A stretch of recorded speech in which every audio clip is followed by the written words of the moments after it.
జీవన తొలి సంధ్య నీతోనే ఆరంభం, నా జీవన మలి సంధ్య నీతోనే అంతము. జీవన తొలి సంధ్య నీతోనే ఆరంభం, నా జీవన మలి సంధ్య నీతోనే అంతము. నా జీవన యాత్రకు మలి సంధ్య ఆసన్నమవుతుంది, నా జీవన యాత్రకు మలి సంధ్య ఆసన్నమవుతుంది. నన్ను సిద్ధపరచు యేసునాథ నీతో నుండుటకు, నన్ను సిద్ధపరచు యేసునాథ నీతో నుండుటకు. జీవన తొలి సంధ్య నీతోనే ఆరంభం, నా జీవన మలి సంధ్య నీతోనే అంతము.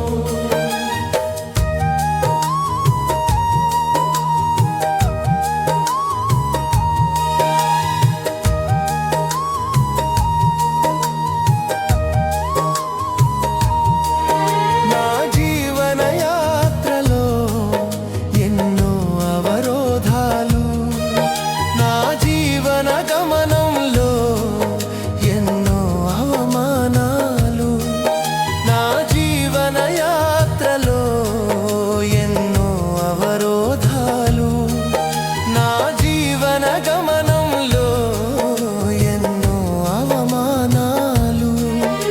నిరీక్షణ లేని ఇతరుల పోలి దుఃఖించను నేను, నా భారము నీపై మోపి ముందుకు సాగుచున్నాను. నిరీక్షణ లేని ఇతరుల పోలి దుఃఖించను నేను, నా భారము నీపై మోపి ముందుకు సాగుచున్నాను.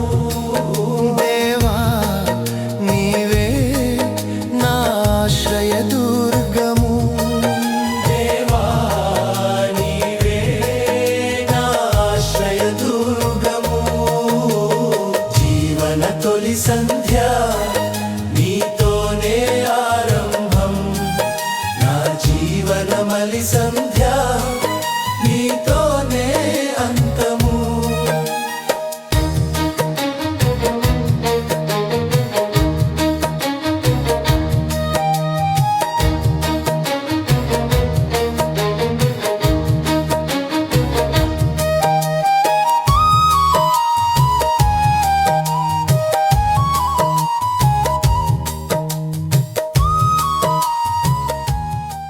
రెండు 200 సంవత్సరాల క్రితం ఐర్లాండ్ దేశంలోని డబ్లిన్ నగరంలో ఒక చిన్న గదిలో ప్రభువునందు విశ్వాసముంచిన కొందరు సహోదర సహోదరీలు ప్రభు అయిన యేసుక్రీస్తు నామంలో కూడుకున్నారు. వారికి గొప్ప భవనం లేదు, వారు ఏ డినామినేషన్కు చెందినవారు కారు, వారి మీద ఎవరి అధికారము ఆధిపత్యము లేదు. వారి వద్ద ఉన్నవి దేవుని వాక్యము, ఉరిచిన రొట్టె మరియు ఒక పాత్రలో ద్రాక్షారసం మాత్రమే. ఆ నిశ్శబ్దమైన ప్రారంభం నుండే తరువాత కాలంలో ప్రపంచమంతా వ్యాపించే ఒక ఉద్యమం ఆరంభమైంది. అదే బ్రదరన్ ఉద్యమం. 1825వ సంవత్సరంలో ప్రారంభమైన ఈ ఉద్యమం అతి తక్కువ కాలంలోనే ప్రపంచమంతా విస్తరించింది. ఈ ఉద్యమంలో ప్రతి ఆదివారము రొట్టె విరుచుట, విశ్వాసులందరూ ఎటువంటి హెచ్చు తగ్గులు లేకుండా సమానత్వం సహోదరత్వంతో ప్రభువును స్తుతించి ఆరాధించుట, సంఘ క్రమాలకు సంఘ సత్యాలకు వాక్యమే ఆధారమై ఉండుట, మానవ కల్పిత విధానాలు సంఘాలలో ఉండకూడదనే ప్రాథమిక వాక్య సత్యాలతో నూతన నిబంధన సంఘ సత్యాలపై నిర్మింపబడిన ఈ సంఘాలు నేటికి 155 దేశాలలో విస్తరించినవి. 1833వ సంవత్సరంలోనే దక్షిణ భారతదేశంలోని గోదావరి డెల్టా ప్రాంతానికి సువార్తతో చేరుకున్న ప్రారంభ మిషనరీలు వారి ప్రార్థనలు మరియు సేవల ద్వారా తెలుగు ప్రజల మధ్య సేవను విస్తరింపచేశారు. తెలుగు భాష మాట్లాడే వారి మధ్య అనేక మంది విదేశాల నుండి వచ్చిన మిషనరీలు పనిచేయగా, స్థానికంగా కూడా ఎంతోమంది సేవకులు వారి జీవితాలను ప్రభు కొరకై సమర్పించుకున్నారు. వారిలో యాంటోనీ గ్రోవ్స్ గారు, విలియం బౌడెన్ గారు, జార్జ్ బీర్ గారు, సైలస్ ఫాక్స్ గారు, హ్యాండ్లీ బర్డ్ గారు వంటి విదేశీ మిషనరీలు ఉన్నారు. ఆ తరం వారిలో నేటికి సజీవ సాక్షిగా మన మధ్య ఉన్న నాటి తరపు మేటి సేవకులలో ఒకరు ఎన్ ఆనందరావు గారు. అర్ధ శతాబ్దం పైగా తెలుగు బ్రదరన్ సంఘాలలో విశేషంగా వాడబడి నిండు వృద్ధాప్యం వరకు తన నమ్మిన సిద్ధాంతాలకు కుడి ఎడమకు తొలగకుండా ఆ శిలువ సువార్తను ప్రకటిస్తూ తన జీవితాన్ని ప్రభు కొరకై సమర్పించుకున్న గొప్ప దైవ సేవకులు. తన జీవిత తొలి సంధిలో అతి చిన్న వయసులోనే తండ్రిని కోల్పోయి కుటుంబానికి చక్కటి సహకారిగా ఉంటూ యవ్వన దశలోనే ప్రభువైన యేసుక్రీస్తు వారిని సొంత రక్షకునిగా అంగీకరించి 1967 సంవత్సరంలో 29 సంవత్సరాల వయసులో తన జీవితాన్ని ప్రభు సేవకు అప్పగించుకున్నారు. వారి జీవితంలో అనేక ఒడిదుడుకులు, ఎన్నో తుఫానులు అయినా ఎన్నడూ సేవలో వెనుదిరగక పిలిచినటువంటి ప్రభు నమ్మదగిన వాడిని ఆ రక్షకుని నీడలో కొనసాగుతూ సుమారుగా 60 సంవత్సరాలు తెలుగు బ్రదరన్ సంఘాలలో విశేషంగా వాడబడినటువంటి దైవజనులు తన జీవిత ప్రతి మజిలీలో ఎన్నో కష్టాలు, ఎన్నో కన్నీళ్లు అయినా అలుపెరగని సేవా జీవితం. తన జీవిత భాగస్వామిని కోల్పోయి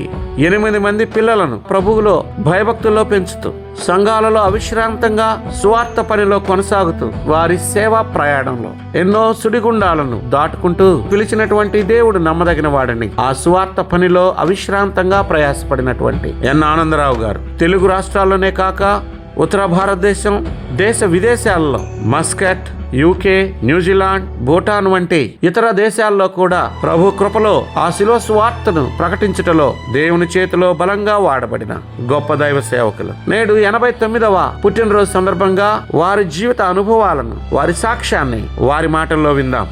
నాన్నగారి పేరు నందిగం మోజెస్, మమ్మీ పేరు దేవదానమ్మ. మా అమ్మకు నేను పెద్ద కుమారుణ్ణి. తరువాత 3 తమ్ముళ్ళు, 1 చెల్లి ఉన్నారు. ఉద్యోగరీతిగా మా నాన్న చిన్నగంజామ్మ లోకల్ ఫండ్ డిస్పెన్సరీలో కాంపౌండర్గా పనిచేసేవారు. మా తల్లి హైయర్ గ్రేడ్ టీచర్. బ్యాప్టిస్ట్ క్రైస్తవ కుటుంబం కాబట్టి చిన్నతనం నుండి సండే స్కూల్కి వెళ్ళాను. కంఠత వాక్యాలు నేర్చుకున్నాను. పాటలు పాడేవాడిని. దైవజనులైన ఎస్ ఆనందం గారిని వేటపాలెం నుండి, టి దేవదాస్ గారిని సంతరావూరు నుండి పిలిపించి మీటింగ్స్ జరిపిస్తూ ఉండేవాడు పాలపర్తి దేవదాస్ గారు మా ఊర్లో. నేను చిన్నగా హార్మోనియం వాయించడం నేర్చుకున్నాను. పాటలు వాయించేవాడిని. అందుకని పి దేవదాస్ గారు నన్ను సేవలో హార్మోనియం వాయించడం కోసమని వెంట పెట్టుకుని వెళ్ళేవారు. అలా వారితో కలిసి హార్మోని వాయించడం, వీధులలో ఈ రాత్రి ఫలాని సెంటర్లో కూటం జరుగుద్దని ఆ గ్రామంలో ప్రకటించడం, ఆ బహిరంగ సభలో సిలువను గూర్చిన సువార్త స్పష్టంగా చెప్పడం అనేక సార్లు నా జీవితానికి సువార్త వినే అవకాశాలుగా ఉన్నాయి. అందువల్ల రక్షణ పొందడం అనే దాని అవసరత దేవుని పరిశుద్ధాత్మ నాకు అర్థమయ్యేటట్టు చేశారు. 1956 సంవత్సరంలో బాపట్లలో ఏబిఎం ట్రైనింగ్ స్కూల్లో సెకండరీ టీచర్ ట్రైనింగ్ చదువుతూ సెలవు దినాలకి ఇంటికి వచ్చాను చిన్నగంజాం. ఆ దినాలలో కూడా కూడికలు జరుగుతున్నాయి. ఎస్ ఆనందం గారు, టి దేవదాస్ గారే స్పీకర్స్. అందువల్ల ఆ రాత్రి నేను కోటంలో కూర్చుండి ఆలకిస్తుండగా, నేను వెళ్ళు చోటికి మీరు రాలేరు అని యేసు ప్రభు చెప్పిన మాటలు దైవజనులు వివరిస్తున్నారు. మీరు నన్ను వెతుకుతారు, గుడికొస్తారు, పాటలు పాడతారు, ప్రార్థనలు చేస్తారు, కానీ మీ పాపములోనే ఉండి చనిపోతే నేను వెళ్ళు చోటికి మీరు రాలేరు అనే మాటలు నా గుండెలను కదిలించాయి. మరి ఎక్కడికి వెళ్తారు? నేనున్న చోటికి మీరు రాలేరని ప్రభువు చెప్తున్నాడే. మీరు మీ పాపములలోనే ఉండి చనిపోతే నేనున్న చోటికి మీరు రాలేరు అని ప్రభు చెప్తున్నాడు అంటే, ఎక్కడ అగ్ని గంధకములతో మండుగుండ ఉందో అందులోనే పడి అల్లాడిపోవాలి అనే సంగతి అర్థమైనప్పుడు ఏడ్చేశాను. ఆ రాత్రి సువార్త కూటంలో పశ్చాత్తాపంతో నా పాపపు స్థితిని ఒప్పుకున్నాను. 1956 సంవత్సరం నా మాట విని నన్ను పంపిన వాని యందు విశ్వాసముంచువాడు నిత్య జీవము గలవాడు. వాడు తీర్పులోనికి రాక మరణములో నుండి జీవములోనికి దాటి ఉన్నాడని మీతో నిశ్చయముగా చెబుతున్నానని ప్రభు పలికిన మాటలు నా హృదయంలో రక్షణ ఆనందాన్ని, నిశ్చయతను కలిగించాయి. యేసు ప్రభు నమ్ముకున్న నేను బాప్తిస్మం పొందాలి అనేది అర్థమైనప్పుడు తండ్రి యొక్కయో కుమారుని యొక్కయో పరిశుద్ధాత్మ యొక్కయో నామంలో నేను బాప్తిస్మం పొందాను. నమ్మి బాప్తిస్మం పొందాను కాబట్టి ప్రతి ఆదివారం రొట్టె విరుచుటలో పాలు పొందడం అనేది జరిగింది. 59వ సంవత్సరంలో నారా కోడూరు వాస్తవ్యురాలు విశ్వాసురాలు హైర్ గ్రేడ్ టీచర్ ట్రైనింగ్ అయిన అమ్మాయి కోడూరు సత్యానందం గారి కుమార్తె 1959లో మా ఇద్దరు వివాహం అయింది. 60వ సంవత్సరంలో చిన్నగంజాం బైబిల్ క్లాసుల్లో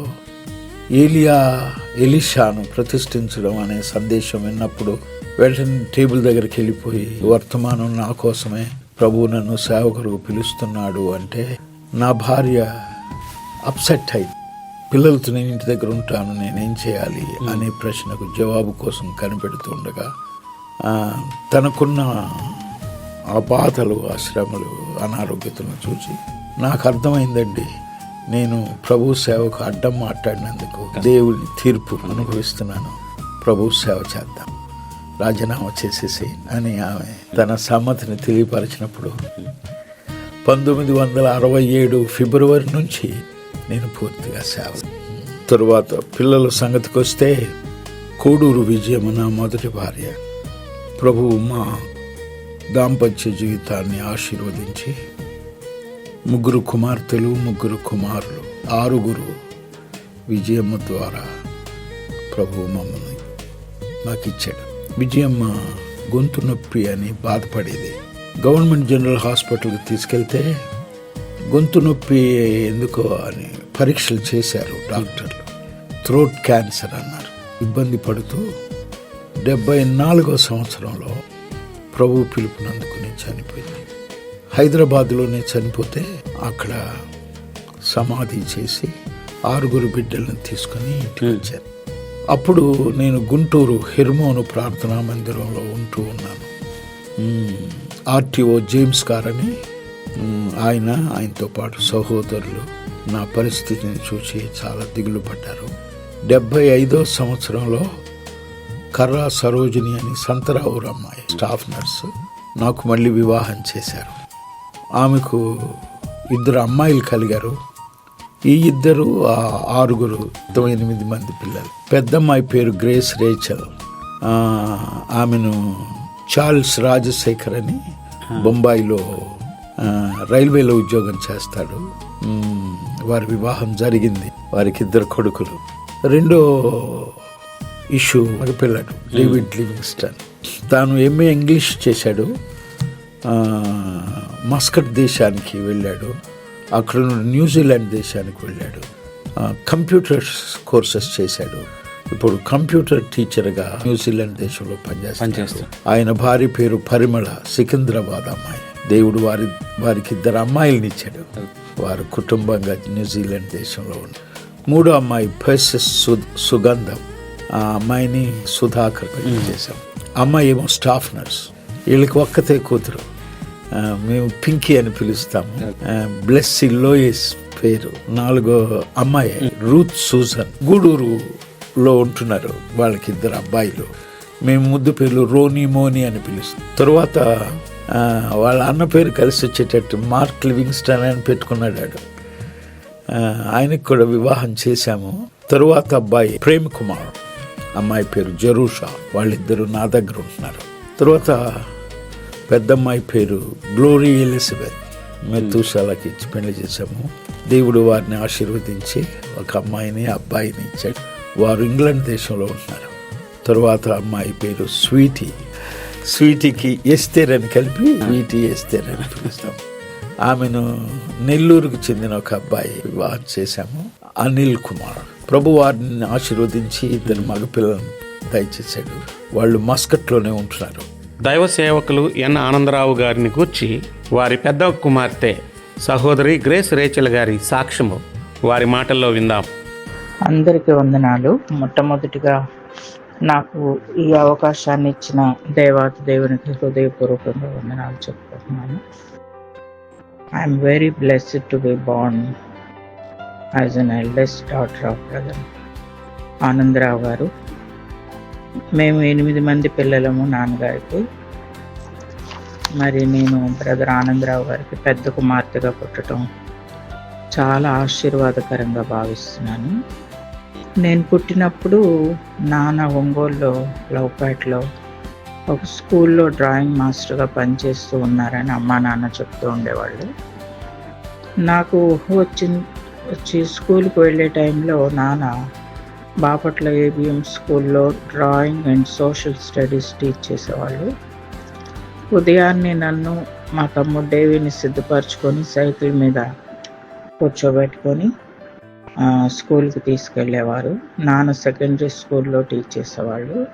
స్కూల్ యాన్యువల్ డేకి నన్ను డ్యాన్స్ ప్రోగ్రాంలో పెట్టారు. తర్వాత నాన్న టీచర్తో మాట్లాడి మా పాపను డాన్స్లో ఉంచొద్దు అని తీసేయడం జరిగింది. నాన్న సాయంకాలము స్కూల్ నుండి వచ్చాక దేవుని సేవకు వెళ్ళడం, తెల్లవారుజామున లేచి అక్బర్పేటలో వీధిలో హార్మోనియం వేసి పాటలు పాడి బోర తీసుకొని సువార్త ప్రకటించేవారు. నిద్రలో ఉన్న నేను నాన్న స్వరం విని లేచి కొంత దూరంలో ఉన్నా కానీ పరిగెత్తుకుంటూ వెళ్ళిపోయి ప్యాంట్ పట్టుకొని నిలబడేదాన్ని. అప్పుడు అక్బర్పేటలో మేము ఒక అద్దెంట్లో ఉంటా ఉన్నాము. మా ఇంటి ప్రక్కన ఒక ఆవిడ కొంత స్థలం ఇస్తే నాన్న చిన్న చర్చ్ కట్టి అక్కడ ఆరాధన నడిపిస్తూ ఉండేవాళ్ళు. చిన్ననాటి నుండి నేను చూసింది ఏంటంటే నాన్నలాగా యేసయ్య ప్రేమను వివరించిన వారిని నేను ఎక్కడ కూడా చూడలేదు. ఆరాధనలో యేసయ్య శిలువ శ్రమలను వివరిస్తూ కన్నీరు కారిపోతూ ఉండేవి. ఆ రోజుల్లో వెదుళ్లపల్లి నుండి కొంతమంది సహోదర సహోదరులు కాలి నడకతో ఆరాధనకు వచ్చేవాళ్ళు. ఉన్నదానిలోనే వారికి భోజనం పెట్టి పంపేవారు. నాన్న తినకుండా పస్తుండేవాళ్ళు కానీ వచ్చిన వారికి పెట్టకుండా ఎప్పుడు కూడా పంపలేదు. ఆ దినాల్లో స్కూల్లో ఆడపిల్లలు ఎగరడం, డాన్సులు వేయడం ఇవన్నీ చూసి నాన్న ఆత్మ పరితాపం పట్టలేకపోయారని విన్నాను. నేను ఇక్కడ ఇలా కూర్చుంటే చాలామంది ఆత్మలు నశించిపోతున్నారు, నేను వెళ్ళాలి, సువార్త ప్రకటించాలి అని నశించిపోతున్న ఆత్మల భారము దినదినానికి ఎక్కువైపోతూ ఉండగా ఒకనొక దినాన నాన్న రిజైనేషన్ రాసేసి హెచ్ఎంకి ఇవ్వడం జరిగింది. ఆయన అస్సలు ఒప్పుకోలేదు. అప్పటికి 3 పిల్లల తండ్రి, పని చేసుకుంటూ దేవుని సువార్త ప్రకటించు కానీ ఇలాంటి డెసిషన్స్ తీసుకోవద్దు అని ఇంటికి వచ్చి బ్రతిమలాడారు. నీవు సేవకు వెళ్ళిపోతావు, ఆకలి అవుతుంది అని పిల్లలు అడిగితే ఏం పెట్టాలి అని అమ్మ, నానమ్మ, అమ్మమ్మ అంతా బ్రతిమలాడారు. కానీ ప్రభువే చూసుకుంటాడు, ప్రభువు నమ్మదగిన వాడు అని నాన్న అనేవారు. ఎంతమంది చెప్పినా వినకుండా రిజర్నేషన్ ఇవ్వడం జరిగింది. అది మోస్ట్ ప్రాబబ్లీ 67 అనుకుంటాను, 67వ సంవత్సరంలో. చిన్న పుట్ట 1 సంవత్సరం అయింది. మా 3వ చెల్లి, 2వ చెల్లి. తనకి దైవజనులు ఆనందం గారితో పెట్సీ అనే పేరు పెట్టించారు. కొద్దిగా గుర్తుంది నాకు. ఆ తర్వాత నాన్న సేవ విస్తరింపజేయాలని చీల్ రోడ్డు వరకు వచ్చి ఈ సత్రం స్థలం చూసి అక్కడ మందిరం కట్టాలని డిసైడ్ చేసుకున్నారు. ఆ చీల్ రోడ్డు మందిరం మట్టి అడుసుతో తొక్కి నాన్న ఇంకా వేరే సోదరులు మట్టితో గోడలు పెట్టి ఆకులతో కప్పారు. అయితే అక్కడ ప్రజలు చాలా భయంకరంగా త్రాగుబోతులు, జగడాలు ఆడుకోవడం, దొంగతనం చేయడం ఇవన్నీ జరుగుతూ ఉంటాయి. కానీ నాన్న చూపే ప్రేమ ప్రార్థనల ద్వారా చాలామంది రక్షించబడి సంఘములో చేర్చబడ్డారు. దేవునికి మహిమ కలుగును గాక. మందిరం ప్రక్కనే పూరింట్లో ఉండేవారం, కానీ నిర్విరామంగా నాన్న సేవ కొనసాగిస్తూ ఉండేవారు. రాత్రి లేటుగా వచ్చి ఉదయం మేము లేవకముందే సేవకు వెళ్ళిపోయేవారు. మాకు నాన్న దొరకడం చాలా అరుదైపోయింది. ఆర్థిక ఇబ్బందులు చాలా ఎదురైనను నాన్న మాకు చదువు చెప్పించడం మానలేదు. తరువాత మందిరాన్ని చక్కగా స్లాబ్ వేసి కట్టుకోవాలనుకున్నప్పుడు మేమందరం ఫాస్టింగ్ ఉండి ప్రేయర్ చేసేవాళ్ళం. ఎంతో అద్భుతంగా ప్రభు ఈ మందిరాన్ని కట్టడానికి సహాయం చేశారు. ఇక నాన్న సంగతి చెప్పాలంటే, ఎంత శత్రువులైనా ఇంటికి వస్తే భోజనం పెట్టకుండా పంపరు. సేవలో చాలామంది తోటి సహోదరులు ఇబ్బందులు కలిగించిన, సూటిపోటు మాటలన్నా, ఎగతాళి చేసిన, ఇలాంటివి కొన్ని జరిగినా మాతో ఎప్పుడు కూడా ఫలాని వారు ఇలా చేశారు, నన్ను బాధ పెట్టారు అని ఎప్పుడు కూడా మాకు షేర్ చేయలేదు. కోపం పగ ఉంచుకోలేదు. అందువలన ఆయన పిల్లలందరికీ మాదిరిగా ఉన్నారు. మాకు కూడా ఈజీగా క్షమించేసే మనసు ఏర్పడింది. అంతేకాదు, అతను ఎన్నో గొప్ప కార్యాలు చేసినా వేరే వారు చెప్పాల్సిందే కానీ తానుగా ఎప్పుడూ చెప్పుకోరు. బోస్టింగ్ అనేది లేనే లేదు. ఎన్నోసార్లు ఎవరికైతే సహాయం చేశారో వారే ఎదురు తిరిగిన పరిస్థితులు ఉన్నాయి, కానీ అలాంటివి మాతో చెప్పరు. ఆయన ముఖ్యంగా దేవుని ప్రేమకు ప్రతీకగా ఉన్నారు. దేవుడు మనకు చూపిన ప్రేమ ఎలాంటిదో తెలుసుకోవాలంటే నాన్నే మాదిరి. ఈ రోజున ఆయన 8 మంది పిల్లలు ప్రేమతో ఐక్యతతో సాగుతున్నారంటే నాన్న చూపిన ప్రేమయే కారణం. నేను ఆయన కుమార్తెగా జన్మించడం చాలా గర్వకారణం. My dad is the best dad in the whole world. దైవ సేవకులు ఎన్ ఆనందరావు గారిని గూర్చి వారి పెద్ద మనవడు మైకేల్ గారి సాక్ష్యము వారి మాటల్లో విందాం.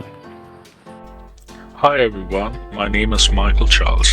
I'm Tatia's first grandchild. As I was reminiscing over the past so many years, over which I have both observed Tatia and heard about him from my mother and others, a portion from the Bible has been tapping at my mind. It is Hebrews 11 verses 8 to 10. By faith Abraham, when he was called to go out into a place which he should after receive for an inheritance, obeyed, and he went out, not knowing whither he went. By faith he sojourned in the land of promise, as in a strange country, dwelling in tabernacles with Isaac and Jacob, the heirs with him of the same promise. For he looked for a city which hath foundations, whose builder and maker is God. It is faith that majorly characterizes Tatia's life. Lessons in faith from many incidents and significant milestones at which he could have just given in to the world's pressures, but he persevered with the help of our Almighty God, and thus stands an example to all of us in regards to a life of faithful obedience to our God. I am thankful to our Heavenly Father for the remarkable life of my dear granddad and wish him much happiness going forward. Thank you.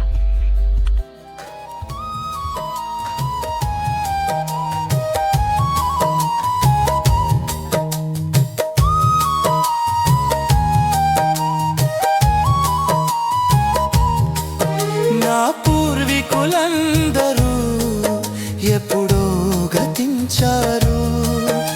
ఏదో ఒక రోజున నా యాత్ర ముగించెదను. నా పూర్వీకులందరూ ఎప్పుడో గతించారు. ఏదో ఒక రోజున నా యాత్ర ముగించెదను. నా శేష జీవితమంతయు నీకే అర్పించితినయ్యా. నా వేష భాషయులన్నీయు నీకే సమర్పింతును దేవా. నా శేష జీవితమంతయు నీకే అర్పించితినయ్యా. నా వేష భాషయులన్నీయు నీకే సమర్పింతును దేవా. దేవా నన్ను నీ సాక్షిగా నిల్పుమా. దేవా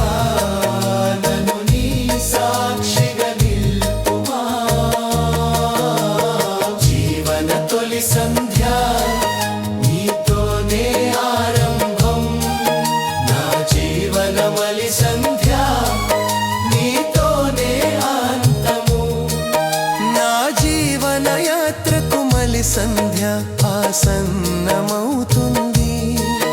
నా జీవన యాత్రకు మలి సంధ్య ఆసన్నమవుతుంది. నన్ను సిద్ధపరచు యేసునాథా నీతో నుండుటకు. నన్ను సిద్ధపరచు యేసునాథా